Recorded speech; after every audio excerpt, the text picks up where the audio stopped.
Secteur minier et croissance économique du Mali, le binôme reste une force réelle dans le développement du pays, surtout lorsqu'on y ajoute la dimension diversification minière pour sortir de la monoculture de l'or.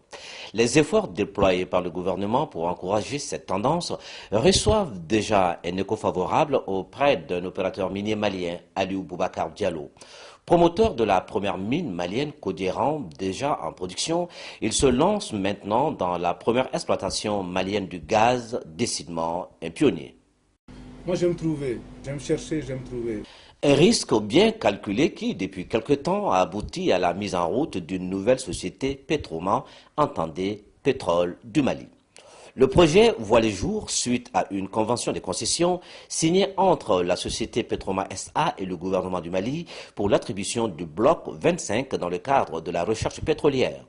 Alors, nous sommes à Bouraguebougou, dans la commune rurale de Djedougou-Torodo, dans le cercle de Kati, à quelques 60 km de Bamako. Ici, les 1500 habitants, cultivateurs et éleveurs, enregistrent depuis quelques mois un nouvel élément dans leur décor, une unité de production de gaz d'hydrogène, une découverte de Petroman. Les essais pilotes très concluants permettent déjà la production d'électricité pour les besoins de l'heure avant l'exploitation industrielle. C'est un gaz qui est découvert accidentellement par un forage d'eau, mais après quand nous avons eu le bloc, nous avons fait beaucoup de travaux, des travaux de gravimétrie au sol, des travaux d'aéromag, nous avons fait même la gravie aérienne aussi, nous avons fait de la sismique réflexion à haute résolution, comme c'est un gaz qui n'est pas très profond. Et là, ça nous a donné des indications, ce qu'on appelle des anomalies d'amplitude très significatives, qui sont des indicateurs directs du gaz dans toute cette région. Et c'est pour ça d'ailleurs qu'en ce moment, nous avons fait l'acquisition d'une sondeuse de pétrole à Oklahoma, qui est en train d'arriver maintenant au Mali, et pour pouvoir faire une grande campagne de forage ici, parce qu'avec ces anomalies d'amplitude qui sont des indicateurs directs du gaz qui ont été découverts, nous avons bien l'intention de faire au moins une centaine de forages sur ces indications pour pouvoir étendre la production d'électricité. L'unité pilote, Dieu merci, fonctionne très bien. Pour le moment, nous arrivons à produire de l'électricité avec le gaz d'hydrogène qui est là. Et c'est un gaz qui est très propre, qui n'est pas polluant, qui n'émet pas de CO2.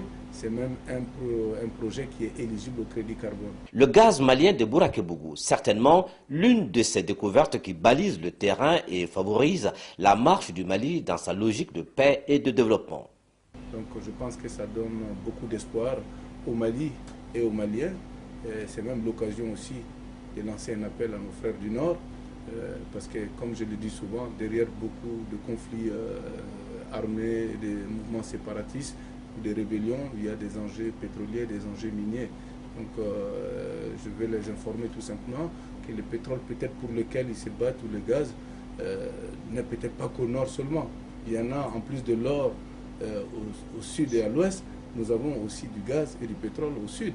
Et je pense que c'est beaucoup plus intelligent pour nous, Maliens aujourd'hui, de déposer les arbres et de se mettre autour d'une table, comme je l'ai proposé, pour discuter du partage équitable des revenus qui peuvent provenir de projets comme ça, et plutôt que de prendre des mitraillettes et des kalachnikovs pour se partager le pays.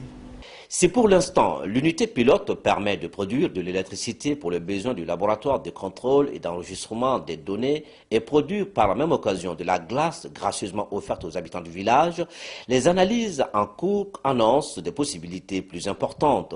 Et c'est justement pour annoncer cette bonne nouvelle aux citoyens maliens qu'était organisée cette caravane de presse par le promoteur de Petroman. Les études qui sont en cours, qui vont nous permettre de faire une vraie étude de faisabilité sur la production, la possibilité de produire à grande échelle l'électricité avec cet hydrogène-là. Donc nous donne déjà des premières indications que le coût du kilowatt ne va pas dépasser 10 francs CFA. Vous savez tous aujourd'hui que le kilowatt est autour de 120 francs CFA. Ça, et ce n'est pas à plus de 50 km de Bamako. Ça va nous permettre de faire des lignes haute tension pour pouvoir vendre cette électricité à l'énergie du Mali. Et de participer à l'industrialisation bon marché du pays et à l'électrification bon marché du pays. Le gaz de Bouraguebougou, gaz label malien, est très singulier. Les spécialistes parlent d'une première mondiale en termes de qualité, plus de 98% d'hydrogène, presque de l'hydrogène à l'état pur. C'est très positif pour les Maliens. C'est un gaz qui n'est pas dans tout le monde. Dans tous les pays, dans tout le monde, ça c'est le premier prix comme ça. L'hydrogène, c'est un gaz qui a un pouvoir calorifique très élevé et donc qui peut être très utile à la production d'électricité. Il y a beaucoup d'autres applications qu'on peut faire. On peut produire de l'ammoniac qui rentre dans la production des engrais. L'hydrogène, ça peut vraiment aider le Mali à l'état actuel des choses, pour autant que les risques politiques du pays commencent à baisser.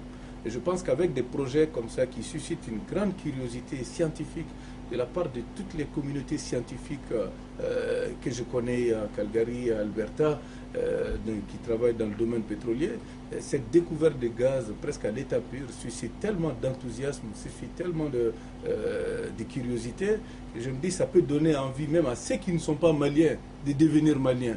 Alors, nous qui le sommes déjà, voilà. Restons-les.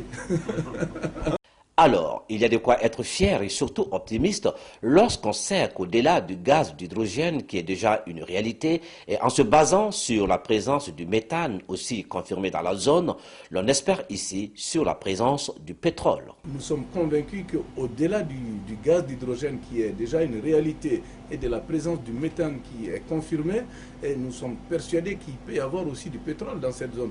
En attendant la future exploitation à une échelle plus grande, les populations locales enregistrent déjà quelques bienfaits du projet. Comme je l'ai dit au chef de village quand on est venu ici, j'ai dit nous n'avons pas l'intention d'être des rogniers. Comme vous le connaissez, hein, les rogniers c'est l'arbre où l'ombre se trouve à 100-150 mètres du pied.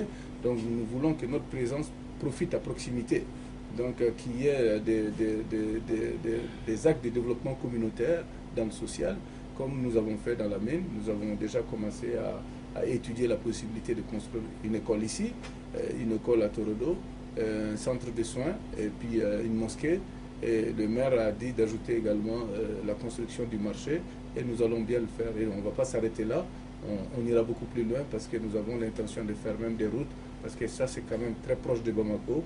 Et je pense qu'au lieu de transporter le gaz, on peut tout simplement produire sur le site ici de l'électricité et transporter par les lignes haute tension l'électricité vers les centres urbains de consommation.